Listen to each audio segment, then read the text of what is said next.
Folks, welcome inside the Parisi Palace, high above 3773 East Broadway. This is the Jake Feinberg Show. Comedy on Power Talk, thank you so much for making us part of your day today. And what an honor it is to bring in a cat who's been on my radar for some time. It's like when he plays, the combination of smell and different senses start to combine in synesthesic fashion, and you begin to leave your thinking mind and enter the spirit mind. And at that point, you can let the body dance. And truthfully, in this time that we're living in, insatiable distractions and technology, saturated with technology, the only real healing mechanism is rhythm. And I really hope that as we turn the corner, hopefully from this global pandemic, that cats will come and recognize that musicians are healers. Obviously, they were recognized like that centuries ago.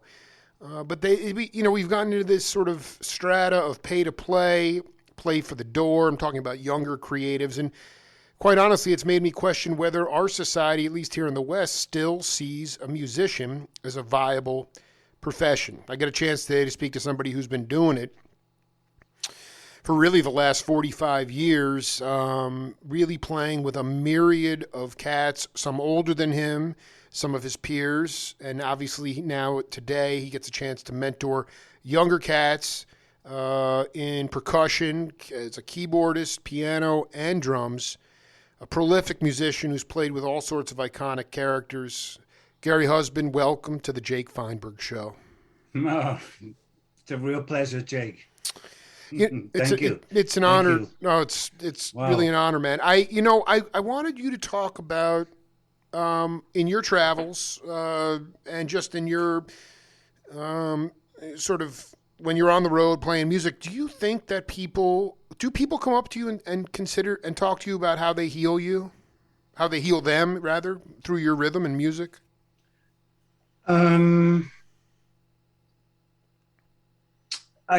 I know John McLaughlin talks about it a lot.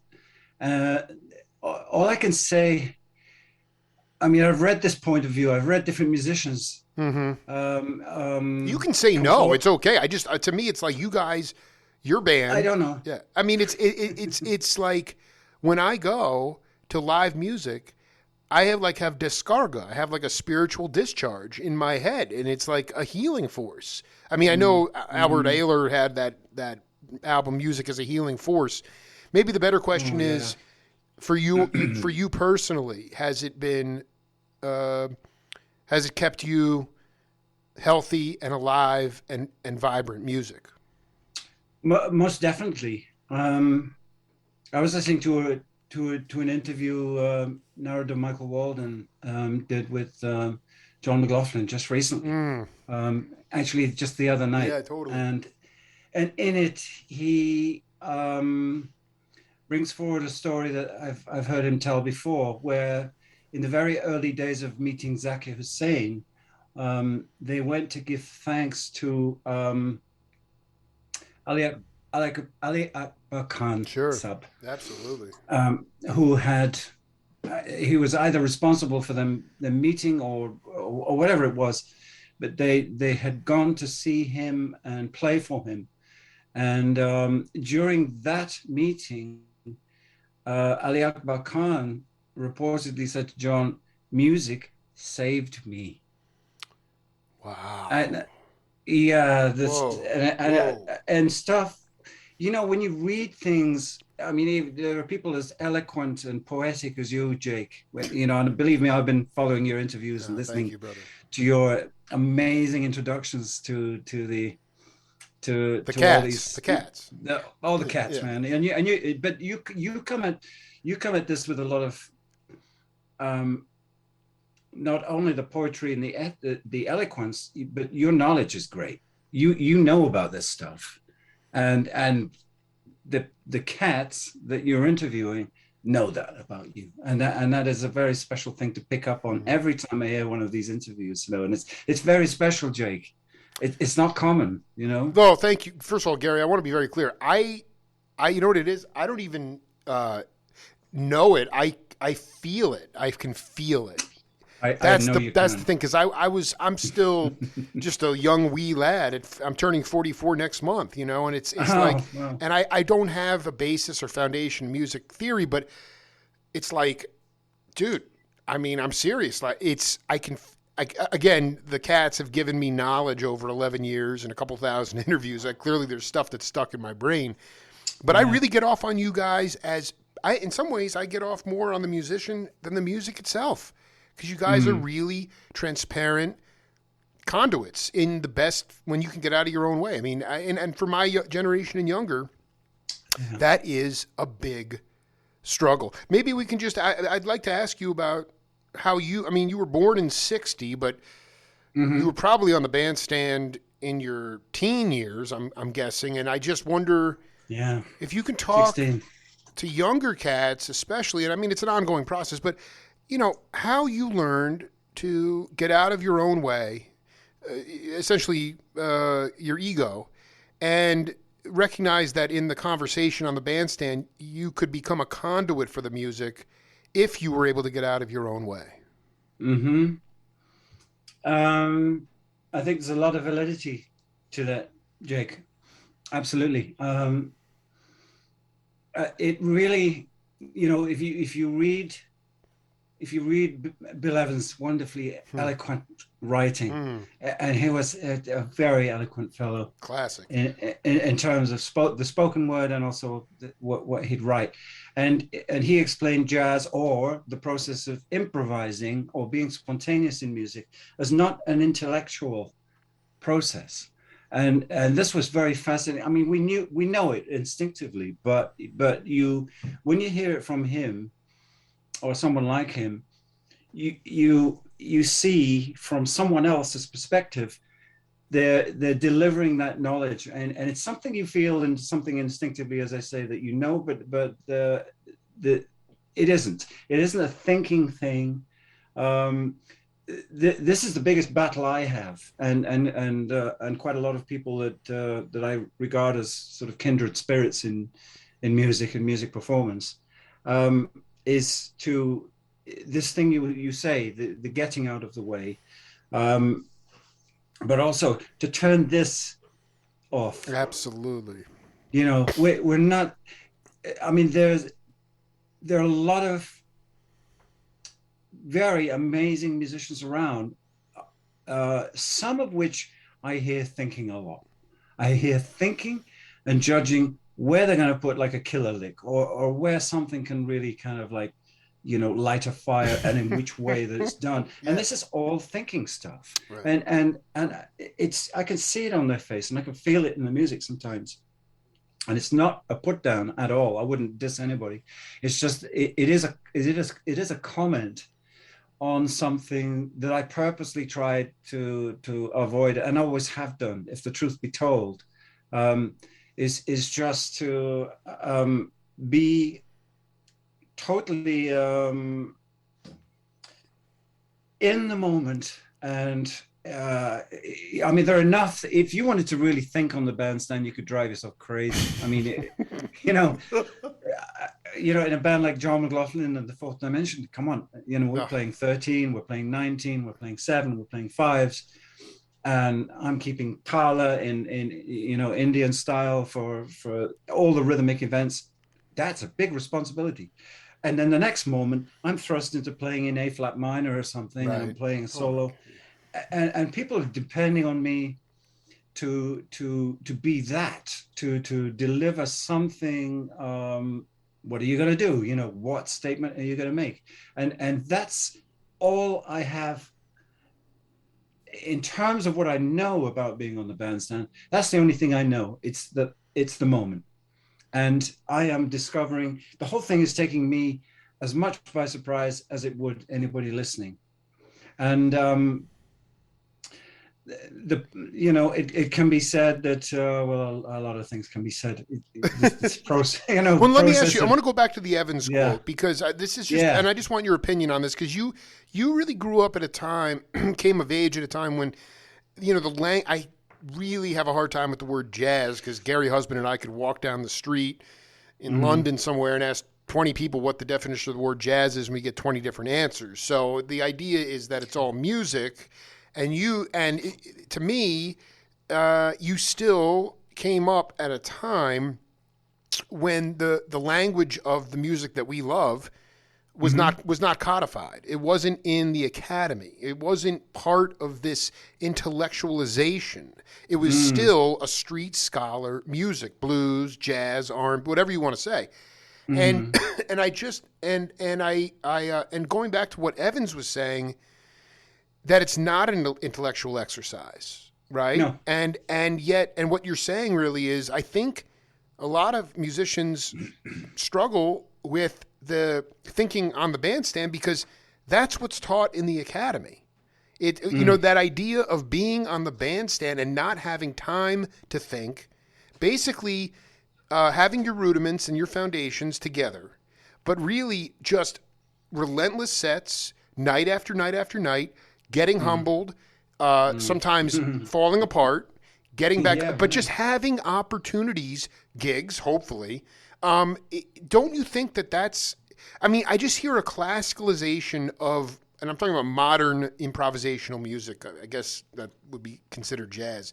It's just, do you believe, the question is, because you've been a live touring musician for your whole life, pretty much. You've been on the bandstand. You're not part of the academy per se. You might teach some classes or something, but you're not a professor. And I just wonder, do you believe that the language of the music that you play can actually be taught in the academy? Is it a language that can be codified? I think my favorite people play music that there is no script, so to speak. I just want your opinion on that. Right.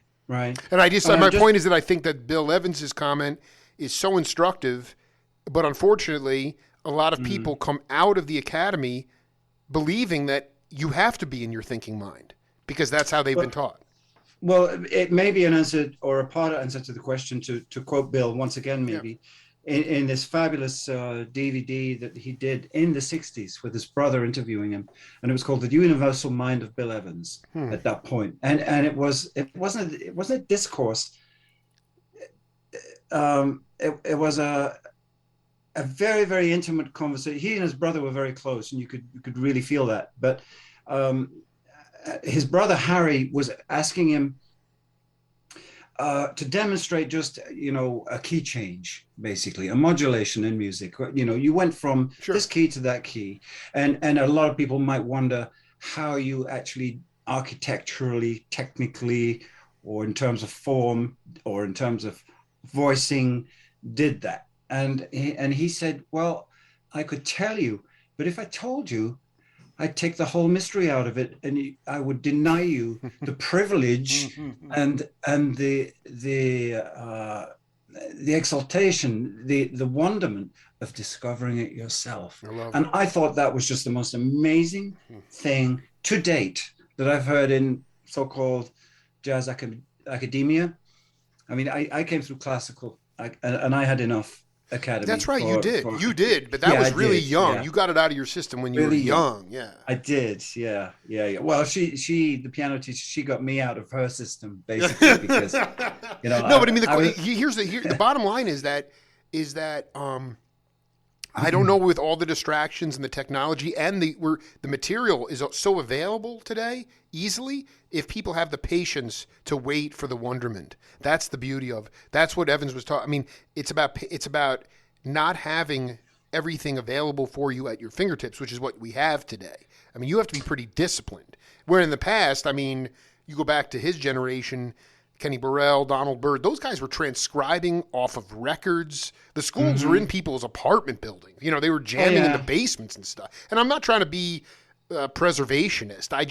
I wonder if younger cats have the ability to wait for the wonderment to come about. And that's just, to me, like, I feel like you are blessed. You came up, you're not from the necessarily the Stan Getz or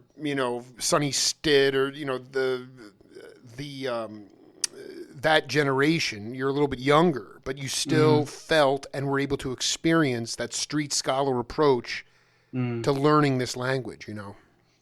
Yeah, well, the record player was the big teacher, man. Yeah. That's all I could say. Yeah, I was able to at firsthand, first of all, feel everything they were doing, and on repeated listenings, I got more of an idea of where they were coming from in terms of how they would construct stuff, how they would say what they were saying, but in different ways every time, obviously, because it's a spontaneous music. But you have all these different examples of the same person, maybe playing the same tune in the same band, but so different Every time. worlds apart. Love it. And of course, this was the initial fascination towards improvisation for me, that really it's the sound of surprise as I dig. who was the wonderful bassist, band leader, Charles Mingus said, what is jazz? The sound of surprise. And that told me enough, and it's, but it was a mixture of things, and I collected all my information, what I consider the real grounding, the real education, from people that spoke about being on stage, and the people that I regarded as game changers, basically people who were at the forefront of the development and the evolution of the particular kind of jazz or music that they had to be playing, whether it be avant-garde, freeform, fusion, a more swinging kind of jazz, or rock. I mean, all these people I would look at, and they would inspire me in a way that I knew these guys are taking liberties. They're taking liberties with something that is already kind of established, something, particular areas that are well known to people, but they're taking liberties on that. And it's newer now. And as a result of how open everybody was getting, particularly in the 60s and the early 70s period, all about, because you've been talking with to this all time. this. Yeah, totally obsessed. The protagonists from that period, as have I. I've studied them all. Yeah. I've even gone back and studied the big band drummers from way back, 30s and 40s. Sure. And that was to equip me doing my first job, which was a big band job. But I'm digressing. But no, I want to ask you, when you were listening to the records, you said you could feel what they were doing. Can you give an example of somebody that you heard and you could actually not hear it? Well, you heard it, but you could actually feel it. Philly Joe, or even, I don't know. There were so many insane cats, even in Europe at that time. That were. You go ahead. The floor is yours. No. They're endless. You could probably bring to mind. You could write a book on it. Yeah, maybe just to give people an idea of like the visceral feeling of feeling what they were doing, not even hearing it, just feeling it. The feeling, well, that was the thing I got from the gun. We didn't have video. We didn't have YouTube. Right. We didn't have, I wasn't, if you saw something on TV, you saw it once. You know what I mean? That's it. Yeah. You saw it once, and something's left with you that you think, I got to get that. In some kind of way, shape, or form, I have to do that without knowing or being given the opportunity to study exactly what that was, because you're only going to see it once. So, in a way, it was like it's over to you now, and that was kind of the message that was coming through. But you asked me about feeling. Of course, we weren't seeing anything unless it was on TV. From the records, we were listening and feeling, and they were just. I would find it impossible to bring to mind just about everybody I was listening to, who I was researching. Not only through recorded audio output, it was also their spoken word. And all of these people that I regarded as the amazing people in every field, because I was listening to so many different fields in music, from classical to Brazilian to Indian, to whatever. But in actual fact, that was the binding thing right there. They were all talking about the same thing, and all these labels somehow become very redundant and a bit useless in a way, don't they? Totally, Because totally useless. you can't. I mean, I'm embarking upon a project now, and I have no idea to define what it is. But I mean, that's another story, It is, but the, you the know. the insatiable branding of stuff, where it's like it's Hmm. just an honest representation of music from Gary Husband. Why do we have to label it? Because the stratification and the separation, in my mind, is a tragedy. The thing is that, like, I mean, what's so cool about the way when you came up, I mean, Yeah. in today's world, you listen to pop music, and again, pop music back in the early '70s was very different. You had guys like John Guerin and Russ Kunkel playing pop music. I mean, it wasn't quantized rhythm. It was round. The rhythm was round, man. Everybody Oh had their yeah, that's own true. feel. And and You're right. and like that to me would have been magical because the music really could breathe, whether you're listening to Connie Kay or Mickey Rourke or whatever it was. Like everybody had, Oh man. you know what I'm saying? Like and I feel badly for. I mean, my daughters, they listen to a lot of wide open music, so they get it. But I mean, the quantized rhythm today, it doesn't feel. I have no feeling towards that.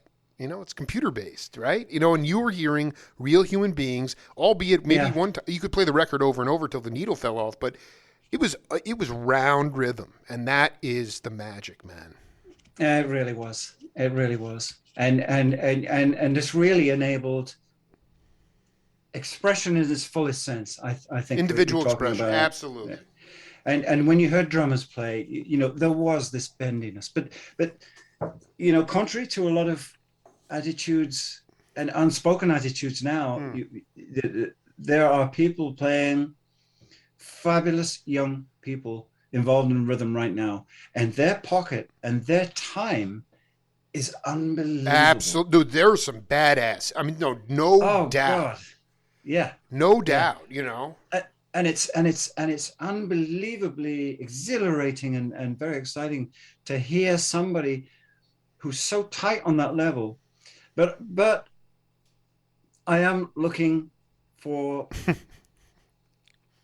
something. I need something. I need something that I've been able to find in music before. But okay, let's be really in the pocket. But it is very, very nice to I must say to be. I mean, when you come through classical music, you're involved in rubato. You're involved in interpretation of the way these things, whoever the piano teacher was giving you works by, be it Rachmaninoff or Bach, Chopin, whatever, that I was introduced to, there was an emphasis on rubato, and these bits. The time was like this.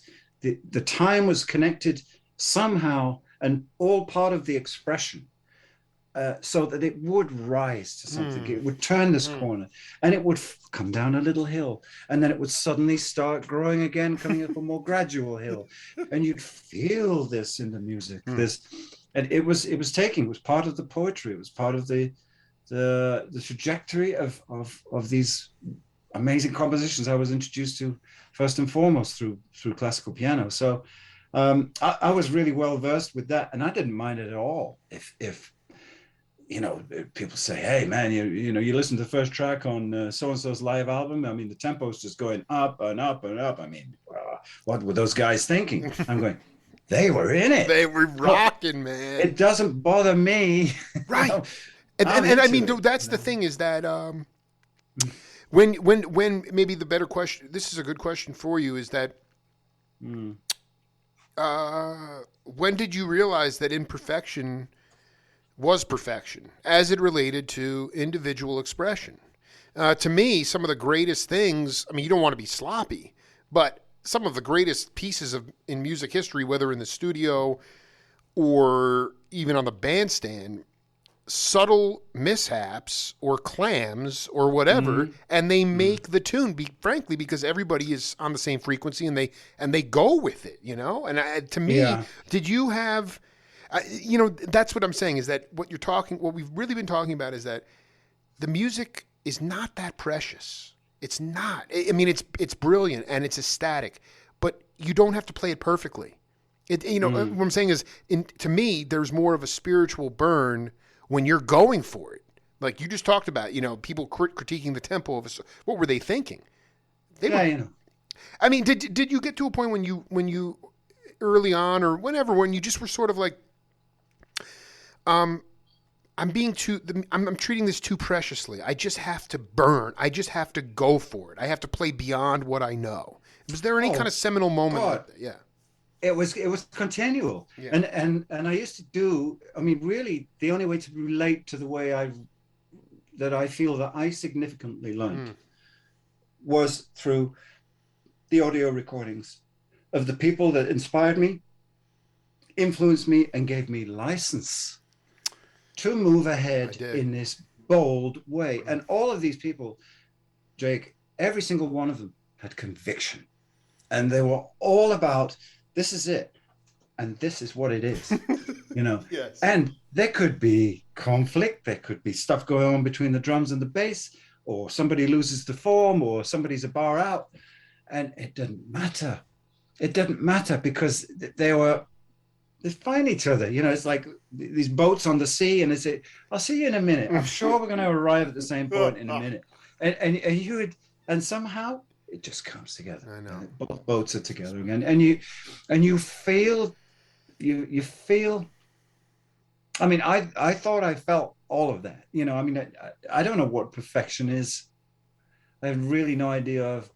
I have a concept on what Well, you perfection is. noted like I don't believe that you. Only. I don't believe that you guys have.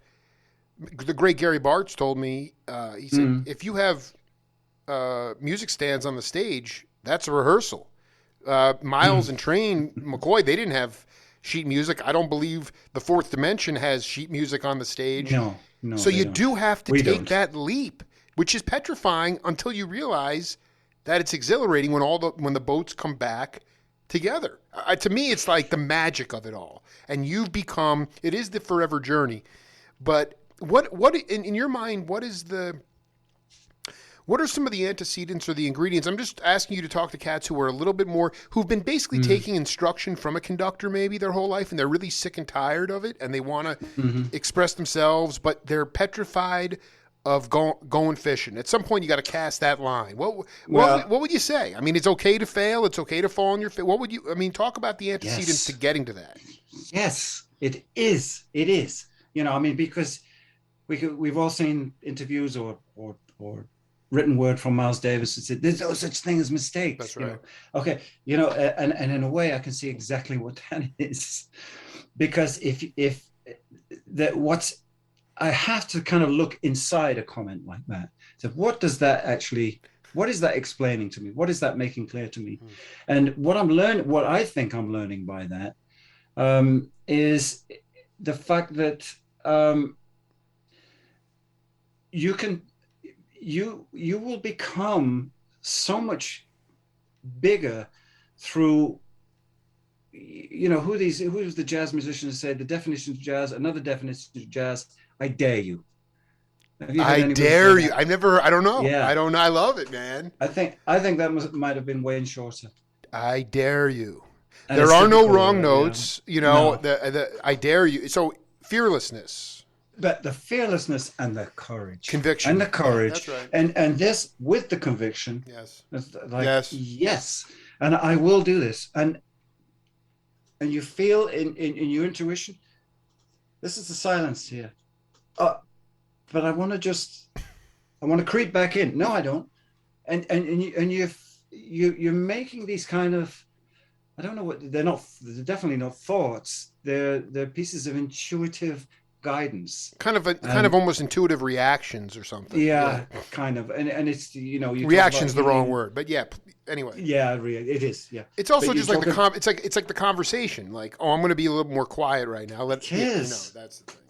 It's the way you deliver something, and you know, like somebody says something 3 times to emphasize, to really, when they want to really make a point to you, they'd say, you know, because you should really skip doing that. You should skip doing that. Yeah, Yes, you exactly. should skip doing that. And there's something about the 3 times Mm. that always gets me. I think there's a magic in the three. And there's this sort of correlation. I think Pat Metheny's touched on this through some of his teaching and his philosophy, where there is a definite correlation between how you express yourself in terms of language and how you speak in music. And I think it's a very fascinating study. I thought that it was that I was feeling that instinctively a long time ago, and I trusted in it because my heroes gave me license to do that, you know.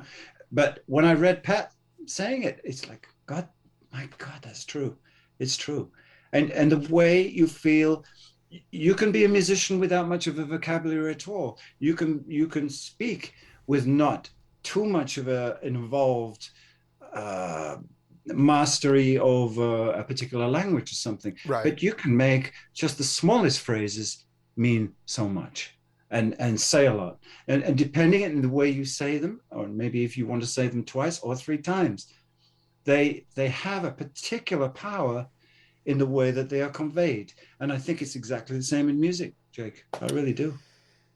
Talking to Gary Husband here, he's waxing poetic here. Oh. I wanted to ask you. These guys weren't in. They're just titans of. They were pioneers of the European jazz scene, and I just wanted to know if you ever connected with any of them. Was Wolfgang Downer, Volker Kriegel, and Eberhard Weber. I'm not sure if I'm botching his name, but these guys. I mean, dude, I've been listening to this 11th House. This is, I mean, first of all, I just sort of, it's a live 11th. Larry Coryell, who I know you played with, rest in peace.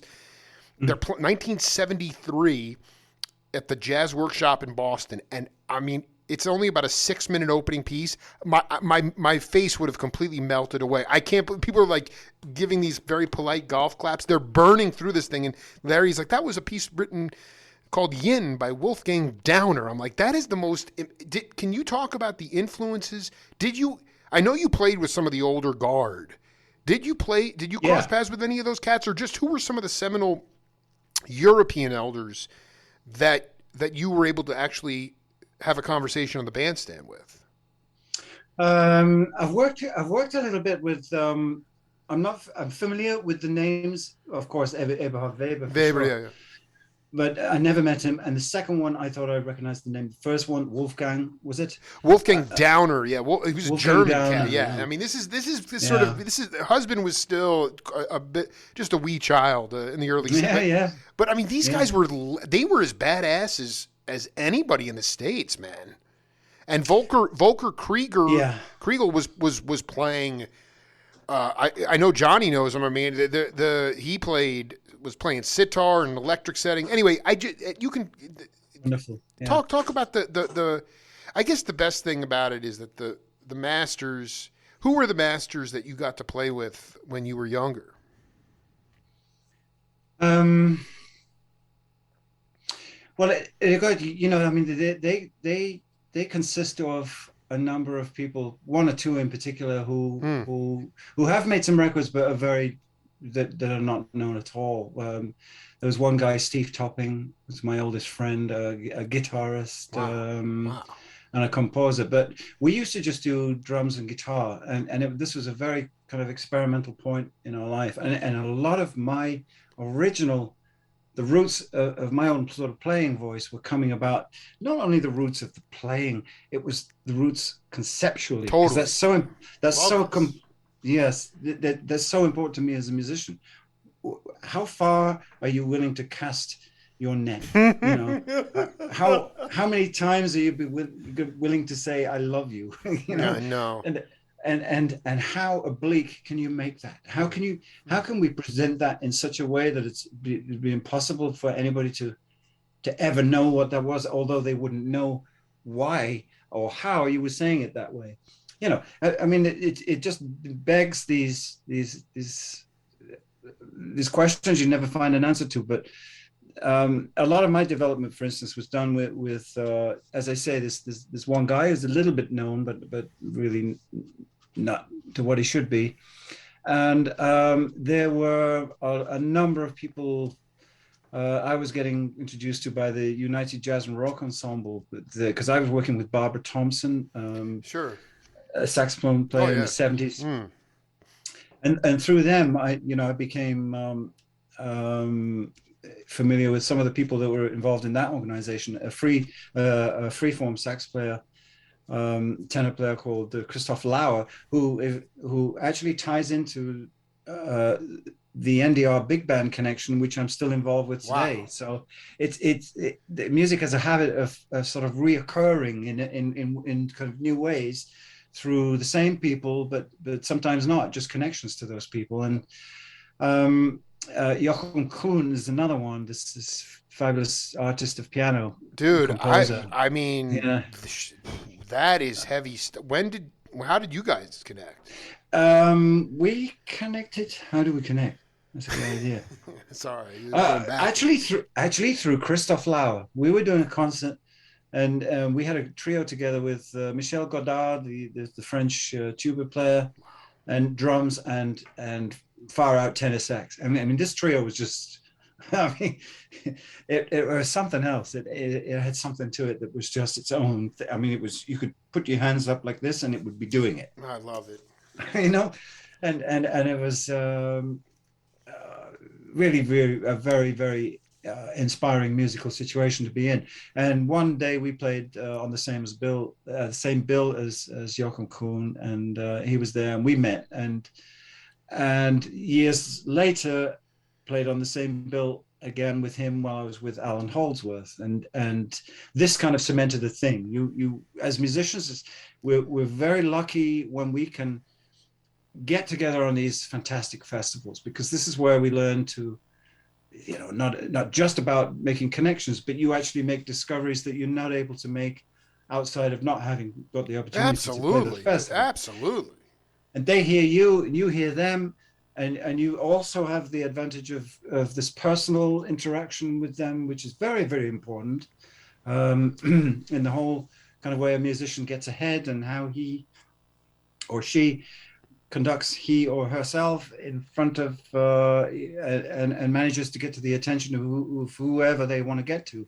But that was all part of the way I think musicians, particularly me, as I was feeling, I had to find a way to get to the attention of certain people. Alan Holdsworth, John McLaughlin. Have you any idea how many years I stalked him?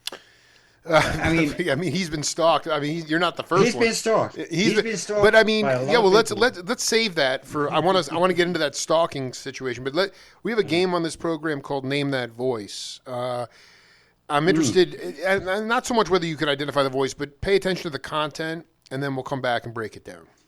Okay. And one night I was out in Berlin, and I went to the Blue Note Club because a guy called Johnny Griffin was playing, and I knew Johnny, and Art Taylor was on drums, wow. who'd also made some cuts with John Coltrane. So I was like, wow, we've got to go and see these guys, Sure. And so we went along there, and Johnny, when we came in, Johnny signaled from the bar, "Let these guys in, man. They're friends of mine." Yeah. And then he brought us a beer, and he said, come downstairs to the band room. So we went downstairs, and Art was saying, "Hey, man, this is kind of crazy. Nobody got anything to smoke, And our drummer produced this piece of newspaper with this brilliant green sort of grass in it, and what the hell? Where did you get that from? He said, I grew it on my windowsill in Paddington. Unbelievable. Oh, yes. It was a very hot and humid summer. So I took one look at this and said, well, that looks a bit strange to me, man. You know. And so he said, anyway, roll it up. You know, and we were like, wow, okay. So I watched these guys roll this thing up. And then we're standing around in a circle, and, you know, Johnny's speaking to me, and Art starts smoking this stuff, and then passes it around, and I mean, you know, so Johnny takes a hit, and he hands it to me, and I think, fuck, I don't even, you have to blip that. I mean, hell, you know, I don't know what to do here. I'm going to look like a complete idiot, and it's one of those times where fate takes over, and I took a hit on this stuff, and you know, and nothing happened for a while, and then suddenly I just felt completely like stoned. Sure. And Art says, "Well, I don't know what the hell this is, man, but it's not having any effect at all." And then he started to laugh hysterically, and so we all ended up standing around and. You know, and it all seemed incredibly funny, and so we laughed our heads off. And then Art says, "Johnny, man, how long we got before we start?" And Johnny says, "Oh, about 15 minutes." So Art says, "Well, I'm going up now." So we went upstairs, and this drum solo broke out, and we were just helpless downstairs. It was like absolutely ridiculous. Unbelievable. Mr. Husband, you want to take a guess at who that is? Are they? Is he talking about Ronnie Scott's? He was talking about downstairs. So that was a situation where the person talking went to Berlin. The Blue Note there was Johnny Griffin and Art Taylor on drums. That was my second interview with Brian Auger. Oh, was that Brian? Oh man, it was good. I wasn't going to get that. It's okay. No, you know what it is, like the idea of like, okay, so yeah, it's funny they were smoking some weed downstairs, but Art's like before the show starts, he's going upstairs and he's playing a 20-minute drum solo before the gig even starts. I mean, it was there was no like, it wasn't like, oh, the show's going to start now and it's going to be a 45-minute set and then you're going to be 15 minutes off. It was like loose. Everything was loose. Yeah. Can you talk about, like, I don't know, in any of your, like, there's, to me, I don't want to see a formula trip. I certainly don't want to see a band playing the same song the same way all the time. But do you remember playing gigs with people? I mean, I just know that guys sometimes, you know, the band leaders, be a younger rhythm section. The band leaders might show up an hour and a half late. I mean, you know, and then they play for 45 minutes or an hour, maybe play one or two songs. And they get off the bandstand, have another 2-hour break. You know, the people were drinking, and it was kind of just sort of like nobody was really in the crowd that uptight. That to me is that's the freedom of the music. Do you have? And what I was trying to get at earlier with you was like, so like there's Brian who's older than you, but you know he knew Johnny Griffin. Did you get a chance to ever play with, you know, not Art Taylor specifically, but that kind of generation? Maybe you on piano, them on drums, or anything. Tommy Flanagan. And did you ever get a chance to play with the old bop players? Because those guys were like so human. And if when I think of jazz, I would just say Johnny Griffin and Art Taylor. You know, like that to me is like a good definition of jazz. Anyway, if you have any, to me, like that sort of looseness and, you know, it was unpretentious. That's all I'm saying. And I really love that. I love the lack of vanity, and I love just the idea of going out and playing beyond what you know. You can riff on that any way you want. Yeah. It's I have to say that, I mean, I did get the opportunity in my early days to play with a lot of experimental people, and some more established and some with a lot more years under their belt than others, but I remember a lot of substances going around, particularly my sort of early. It was just part of it was everywhere. It was everywhere. Oh, of course it was. Yeah. I mean, we had Ronnie Scott come up to us and say, you know, I heard somebody in this band's been bringing in some illegal substances, and I just want to make it known right now that I won't allow anybody coming into this club with anything illegal unless they offer me some. Yeah, because I know that Stan gets well, and you could. I mean, because I know Yes. that Stan. There was a period of time in England for that house doctors would prescribe cocaine for people for various maladies and Yes. ailments. I mean, it was a very different world. So anyway, Yes, continue it on. was. Yes.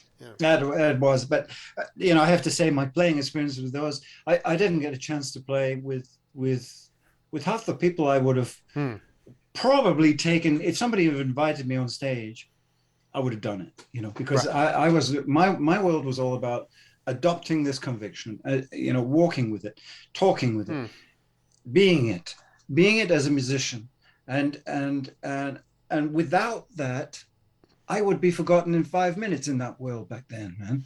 I mean, they would be saying, "Well, who is that? It's some guy. Yeah, he came in and he went out. Who knows what he does? I don't know. Because I didn't make an impression, and this is what I had to cultivate. I couldn't have learned that in my classical lessons. I couldn't have learned that at any college. No, this was going to come from firsthand being around people who were affecting and shaping, to my mind, what I was going to do for the rest of my life and will do until the rest of my life. And that's as far as I knew. I mean, I used to sit in the front row after watching completely stoned Elvin Jones play, and his eyes were rolled back into his head, and he would play. I must have watched a solo that lasted about 25 minutes Oh long. my, dude! I need this. This is ridiculous. I Yeah. love this. There was no. He wasn't worried about wrapping it up. He was just Man. going for it, man. He was just there, and he was, whoever was lucky enough to have been in that club that one night, because it wasn't every night. It was like Sure, but occasionally it was this, and invariably it was somebody like Elvin Jones, and I was absolutely spellbound. I was sitting there with complete assurance. This is what, it was the same thing every time. This is what I will do. This is what I have to do. Only, how do I cultivate it? I'll get it from somewhere. It will come to me, because I now not only deliver what I do in music with conviction, I believe with conviction too. I hold that. It's not an ideal anymore. It's a reality, and it will come.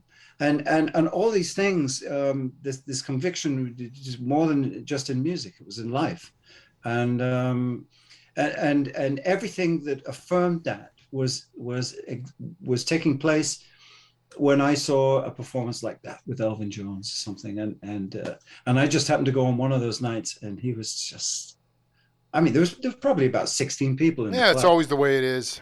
And nobody's recording it. Nobody will see it again. The paint's peeling. That's the best way. The spirits. It was a talk with the spirits, man.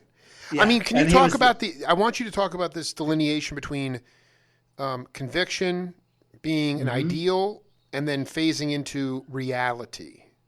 How can you break that down? That's a very interesting delineation. Conviction transforming into reality. Making it, saying, you said I played with conviction, but then all of a sudden it wasn't just something that was an idealistic thing. It became my reality.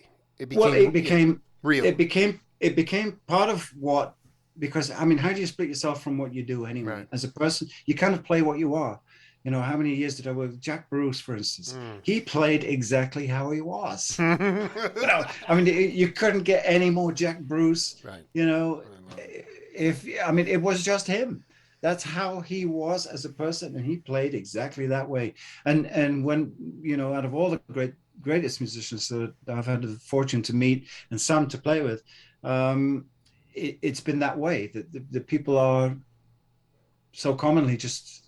I mean, that's the guy I've been listening to on the record, just through speaking to him and feeling his presence and how he comes across to me as a human being.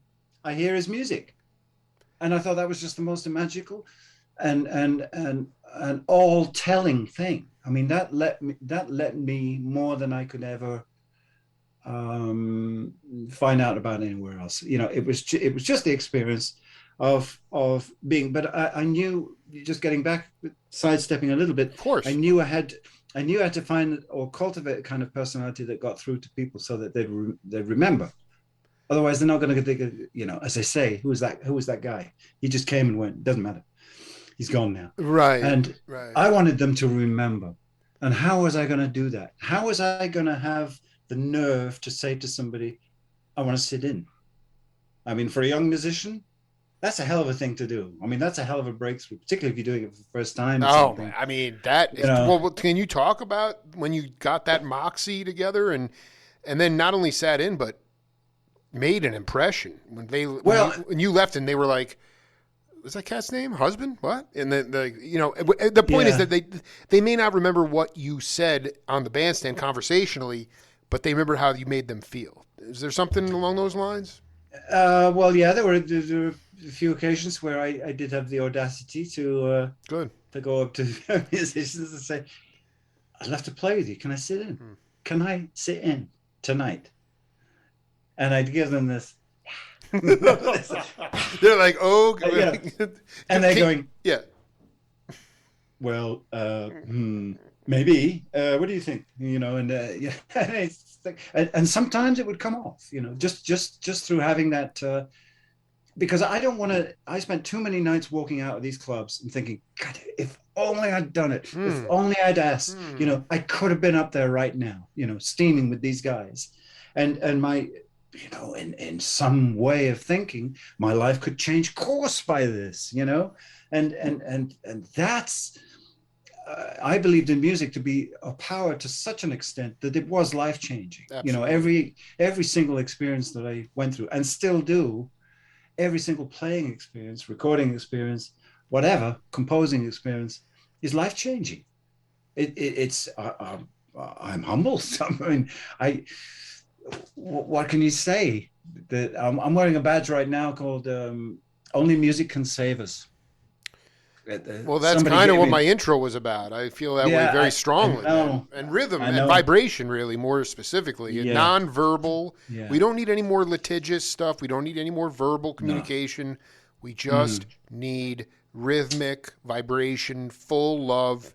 I mean, again, is the word you talk about the translation over from record and then seeing these guys live or meeting them in person and they're the same person Jack Bruce played himself, right? That what's the word? Authenticity? I mean, is that they were authentic people? I mean, you have a lot of cats today. I'm not necessarily saying in jazz, but there are people that are music stars that can't tour because they can't even play. They're being propped up. I mean, that's the lack of authenticity in music. That's why my heart hurts because you're thank God you're part of that lexicon, man, where, well, first of all, I just want to, can we get a name of a person that you went up to bold is that, bold enough to say, can I sit in tonight? Like did you do that with Johnny? Like after you stalked him for a while, like, can you talk about and then sure. they were like, yeah, come on up. Sure. I did with him. I said, I want to play with you. And what was the setting? Can you give an idea of where you were at? Yeah, I was at a rehearsal studio, for instance, and I had a chance, but good manners took over. This one rehearsal, it must have been around '86. Now, by this time, I'm beginning to be like a regular face to John. I'm turning up at sort of backstage doors, all over the place. All of the world, I love this, dude. It's great. I was mostly in America during the '80s, but here, this thing would happen. And there was the version of a band called Mahavishnu in this '86. Interesting. With Bill Evans and Jonas Hellborg was playing bass, Jim Beard, and Danny Gottlieb was on drums. So you remember this band? I was 8 years old. Actually, I'm totally hip to this. No, I mean, I'm not hip to it. So continue. This is cool. This is great. Yeah. Well, no. This was they were doing, I think, sort of first rehearsals really for the band, and I found out where these. Of course, I heard he was in town. I have my sources, don't worry about that. That's And, fine. That's why you know, it's the you good journalist you are. You know. oh man, Yep. that was it. I had to know, and I found the people to help me get to know. And I went down to Noma Studios, which is in Hammersmith in London, and I waited, and I found out. Of course, I can't. I'm getting in there illegally, you know, with a cassette player, a pair of headphones, Wow. a cassette tape, Yeah. queued up at exactly the point that I want to play John something that is quite recent that he hasn't heard before. Wow. And I wait outside politely. I find out they're in Studio 3, and I'm sat outside Studio 3. Finally, Jonas comes out, goes somewhere. Then John comes out, and I guess he's going to the bathroom for a minute, whatever. And he sees me by now. This, you know, it's getting to the point he's recognized me. Hey, Gary. Hey, man, how are you? You know, I'm going, good, great to see you. You know, how's the rehearsal going? It's fine. He said, just give me a minute. You know, I'm just going to the bathroom. So he went to the bathroom, and he came back, and he said, just give me a minute. And he walked into the rehearsal room, and there was no Danny. There was no Danny on drums. He said, yeah, I want to, in a way that I know John now, in exactly the same way. He said, yeah, I want to get this tune right now. I want to get this tempo. I've got this tempo. I want to try this tune, you know, and there was no drummer. And he said, well, where's Danny? I go, I don't know where he went, man. You know, he's probably, you know, and John goes, hey, Gary, come on in, man. You know, get on the drums. We need you. Wow. We need you right now. Wow. And I didn't do it. I didn't do it because I knew that Danny was out getting a sandwich or something. And I didn't want Danny Gottlieb coming through that door thinking, well, son of a gun, you know. What manners you have. This guy. I think you made the right move, actually. Totally made the right. He's playing my kit, and he's playing my gig. That's right. You know, I mean, I want to kill this guy. You know, I mean, this is really instructive. Yeah, that's so. But you must have just been like, your body must have been moving one way, and your heart's going another. I mean, that is. First of all, for John to do that too, didn't he know that? I mean, most musicians would not be. If Danny walked back in, he wouldn't be hip to that. But I guess John. Well, I did have the firm footing that by that time in '86 I did know both of them. They knew me as for what I was doing in music. Sure. With Alan, it was because I didn't let them forget. Basically, you know, I was taking like new records, new recordings and stuff. And similarly on this time, no, I didn't get up on the drums. But one thing I did do when they took their next break was John came out to relax and play a pinball game that was out in the hallway in the rehearsal studio, and. I said, John, I know you're playing. Can I play you something while you're playing? He said, well, yeah, okay, sure. So I took my headphones out, put them on his head, pressed play, and he got into it. And he was into another. I just recorded something with Alan Holtz. You know, the drums were kicking on it. We were both very proud of this one track. It turned out to be the Un-Merry-Go-Round or whatever it's called. And he was playing this pinball game. And he said, it's Alan, right? Okay. Yeah, it is. Yeah. And he says, is that you? And I went, yes, sir. You know, yes, that's me. And he said, kill him. Let's kill him. Oh, that is great. And he did that. And that he did is that. So now, great. This does, you know, I was able to go home from that studio thinking, yeah, you know, if I've made an impression there. This is the kind of thing. I mean, a lot of people might just recognize this as general old school carrying on and taking, you know, walking into a place with some nerve, like Jaco Pastorius walking up to Joe Zawinul and saying, I'm the best bass player in the world, you know. Well, I don't believe there's any best in the music anyway, you know, but I think it's a great, you know, I mean, it got him noticed. And with somebody of the temperament of Joe, he was like, oh, yeah, motherfucker. Okay. Yeah, let's see what you got. Plug in, man. Let's see what you got. Yeah, exactly. So I'm game for that. I'm game to play the hardball of life if it you know, without stretching, without sitting on Danny Gottlieb's kit and playing his drums while he's having a sandwich. No. I just feel like that is and for the amount of times that you had restrained yourself, maybe unnecessarily, from sitting in and walking out of clubs and second guessing yourself. That's right. That was like a gorilla jumping off your back. And oh man! and then to have John basically validate that is, and he's playing a pinball game. It's just, I mean, the whole thing is just fantastic. I got another name that voice for you. Good. Again, the content is what's most important. So take a listen. We'll come back. Okay. For that transition, that recovery, there was a split. There was a polarity that came to the surface of the experience itself. And the polarity was the past, when that tumor did exist. And now, at that time, from this point, it still is the past, but then it wasn't the past. It was a change. And I saw a total difference between what was beginning to emerge and what existed prior to the event that caused the transition.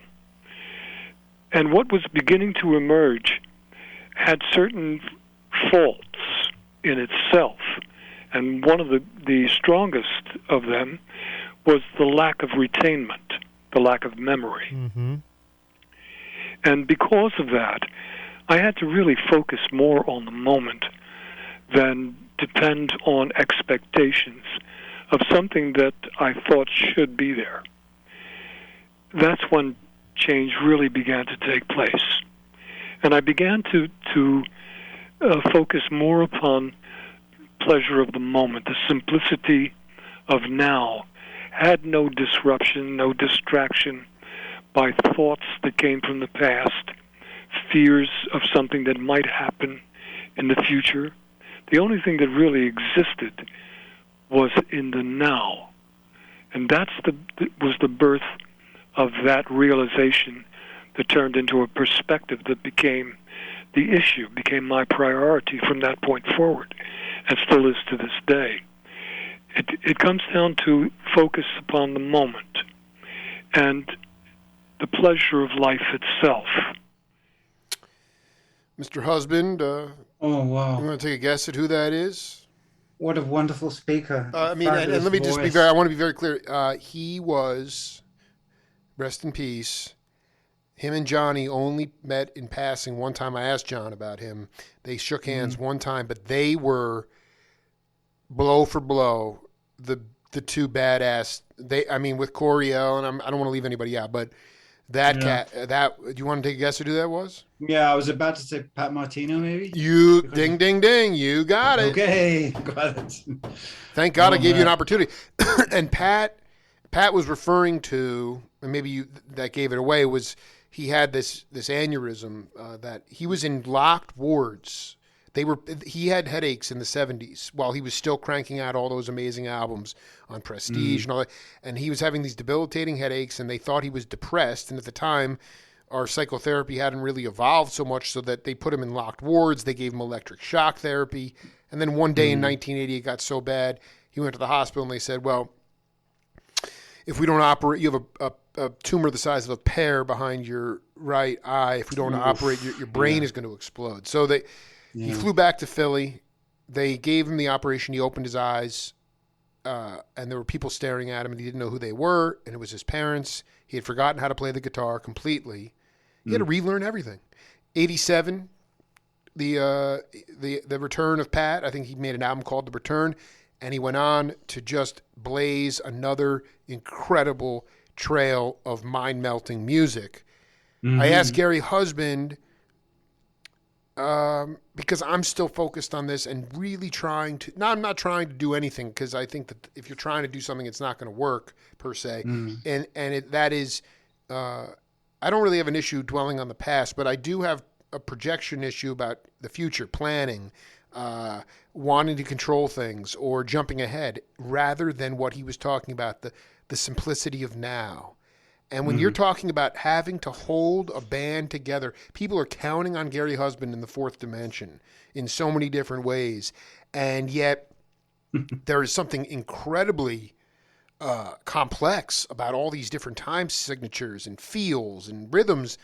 And then Mm-hmm. you're also like, I have to just, I want to be in the now. I have to be here now. Like I have to be in stillness. Have you, how have you cultivated your ability to be in the present moment, especially on the bandstand? Be prepared, basically. What does that mean, though? That doesn't mean memorizing Oh. something. You can't memorize certain things. Some things No. it's like, but I mean, when you say be prepared, talk to your kids about what you do to get prepared for these gargantuan tasks of trying to hold things together in something like the dimension, the fourth.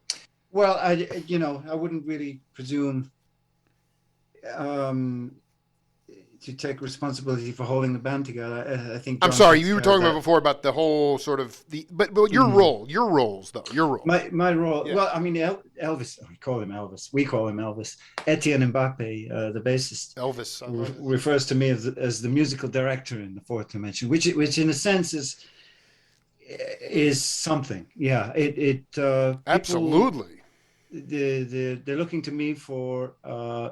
I mean, I may get like little inside looks from John, which I now have learned to recognize as meaning or signifying certain things in terms of like what's happening. Is going back, the head might go that way, might go that way. And I'm getting a sense of like, oh, okay, that's right, okay, so. And I'd make some kind of sign. It's been so long since we did a gig, damn it. I don't remember My gosh. what the exact Frank Zapparisms I used to do. Right, right. Tugging the hair or whatever. No, but it was, I do kind of let everybody know, okay, bridge, or whatever. And I'm bringing, and I'm keeping Tala for everybody, as I said before. That's right. And the next minute, I'm expected to go up and play second drum kit, which is a little bit of a. I mean, we've talked about conviction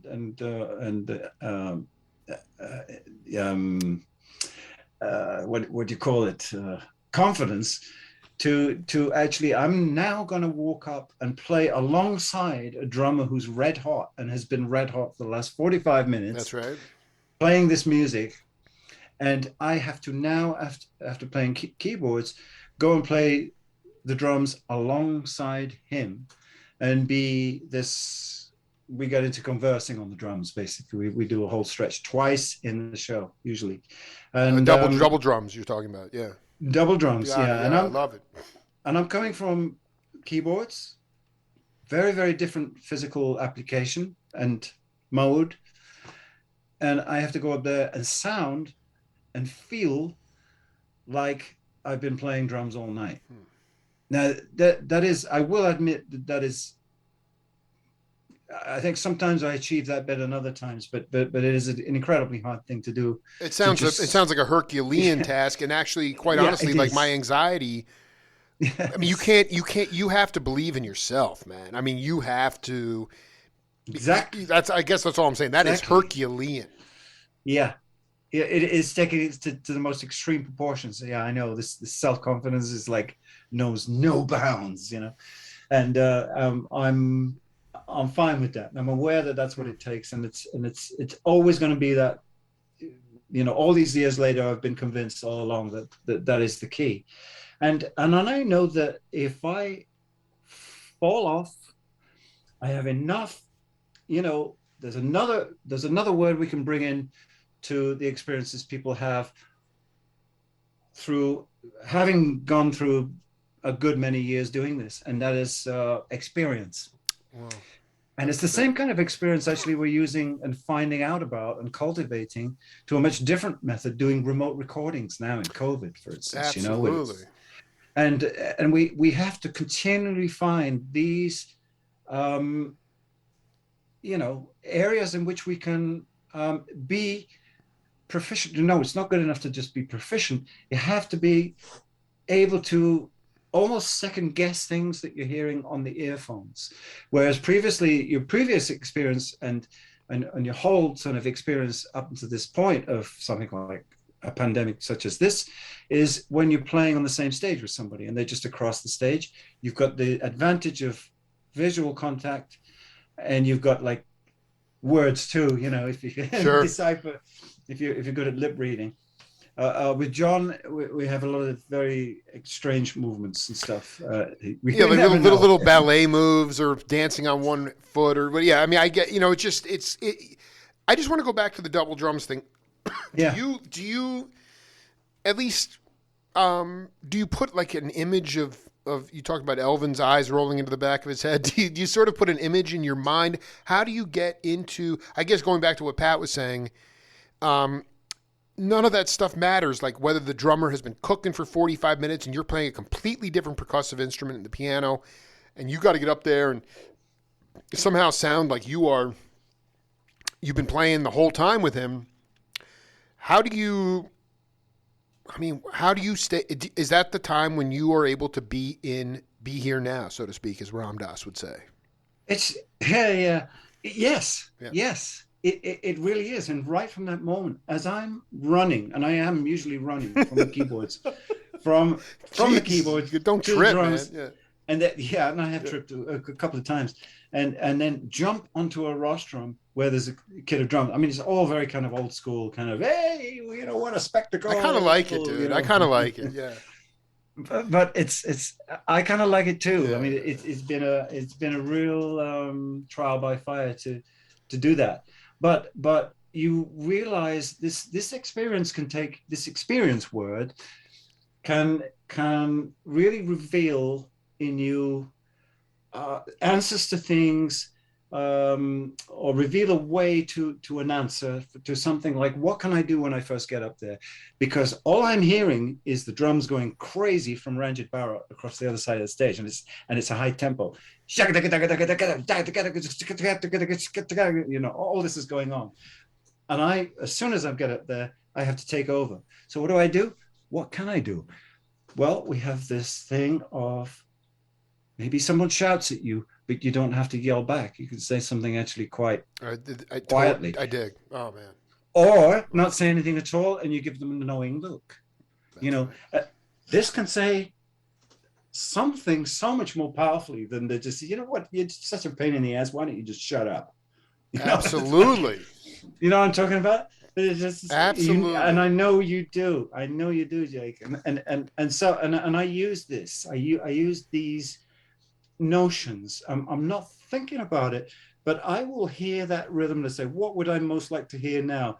I want to hear a break, and I want to hear the same intensity, but at that level. I love it. So I'll come off, and Ranjit will come off on the first beat invariably. Stick it again, 1, 2, 3, 4, pow, and he'll leave it to me, and I'm there. Only there isn't a lot of sound, but I'm there. Yeah.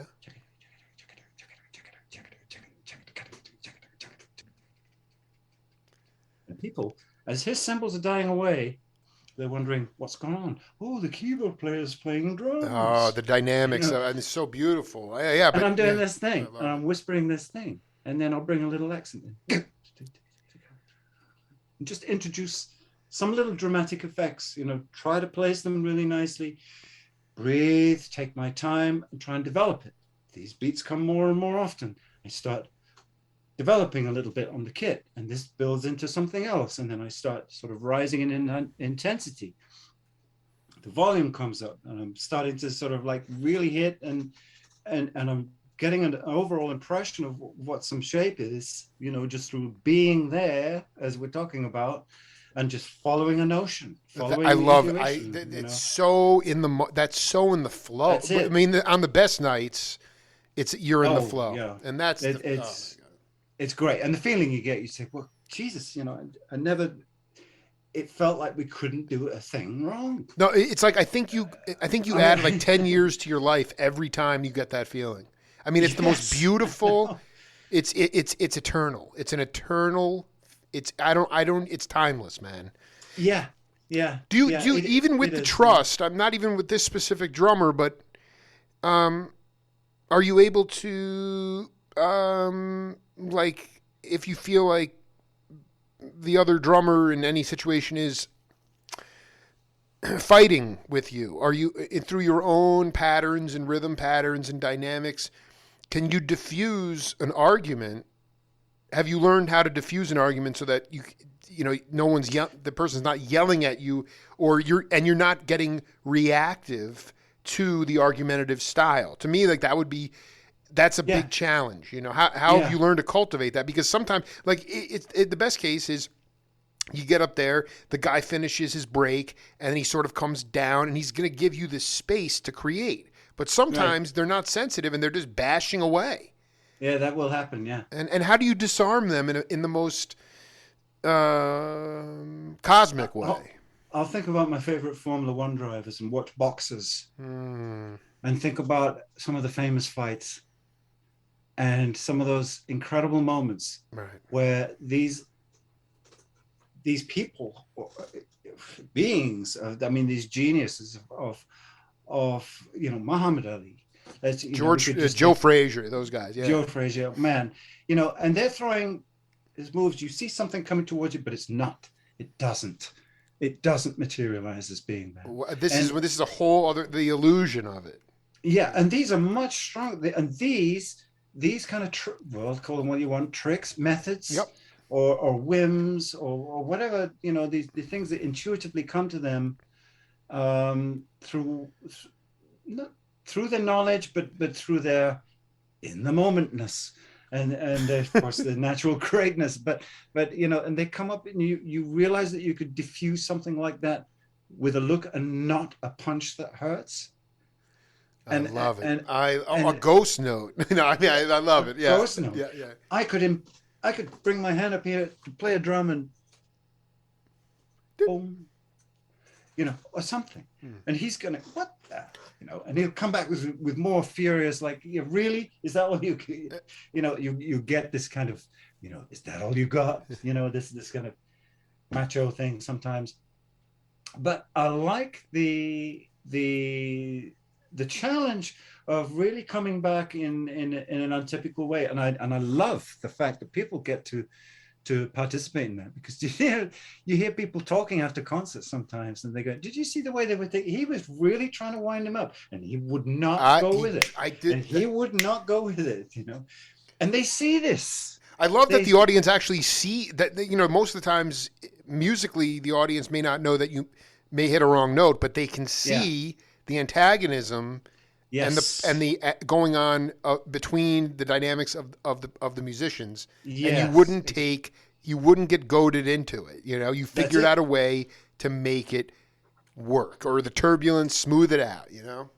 And then I'm kind of looking forward, but I'm not thinking about it. Thank you. The age-old great.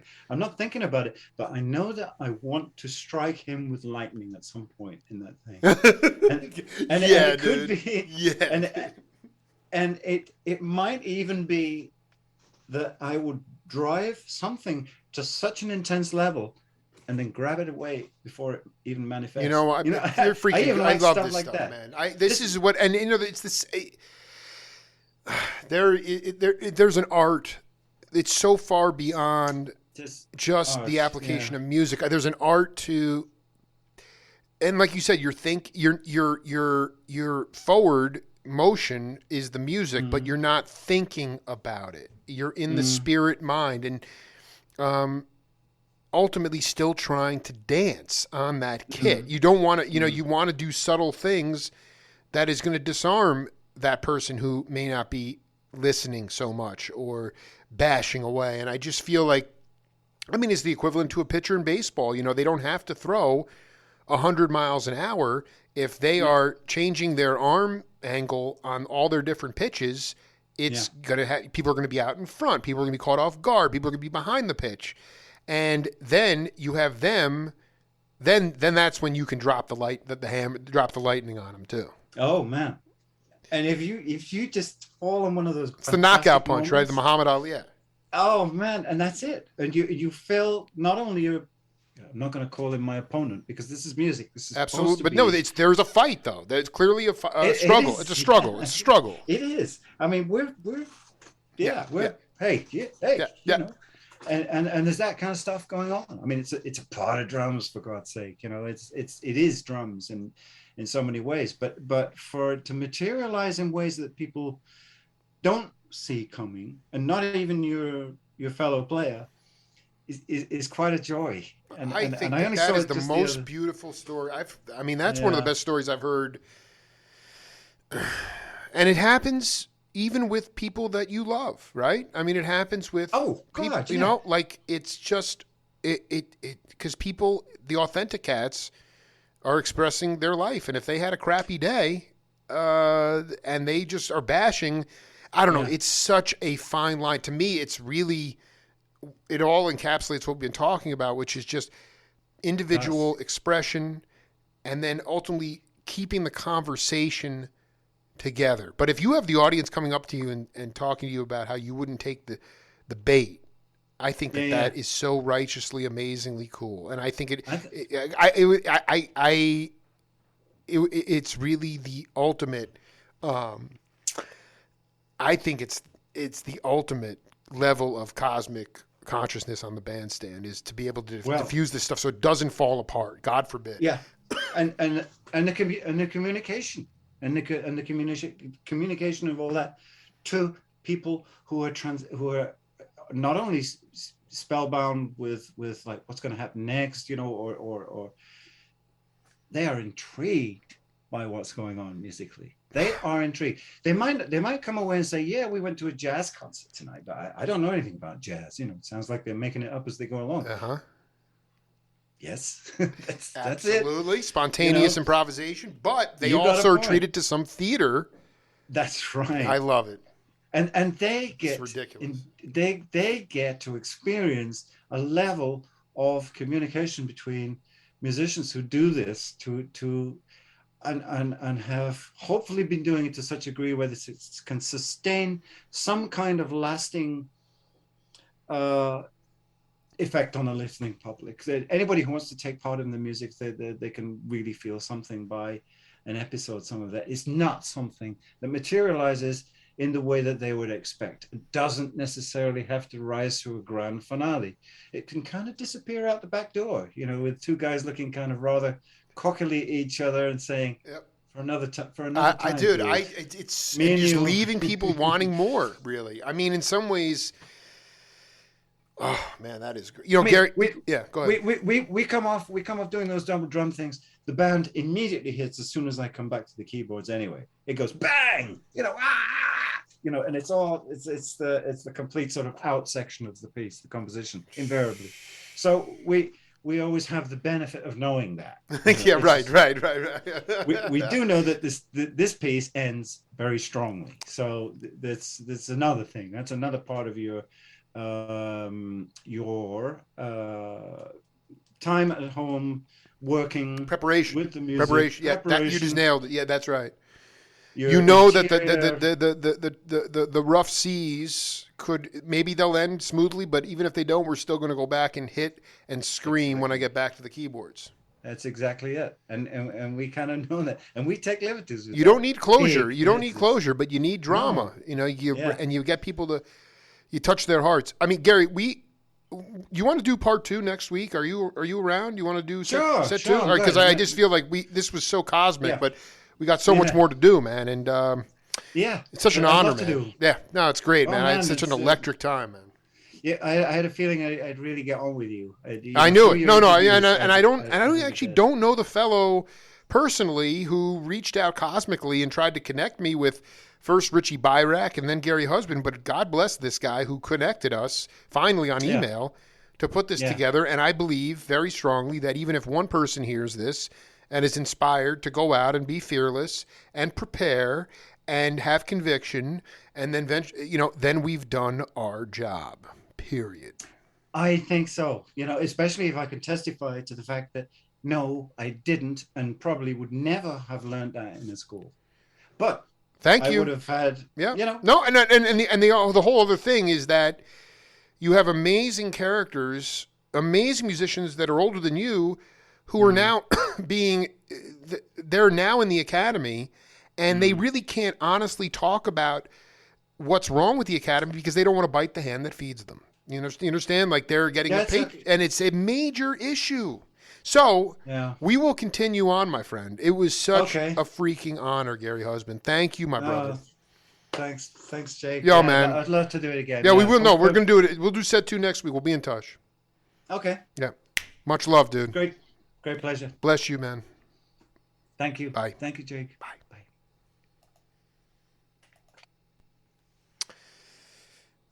Righteous Monday conversation with an amazing drummer and keyboardist and musical composer, Gary Husband. We'll be back tomorrow. This is the Jake Feinberg Show. Until then, peace.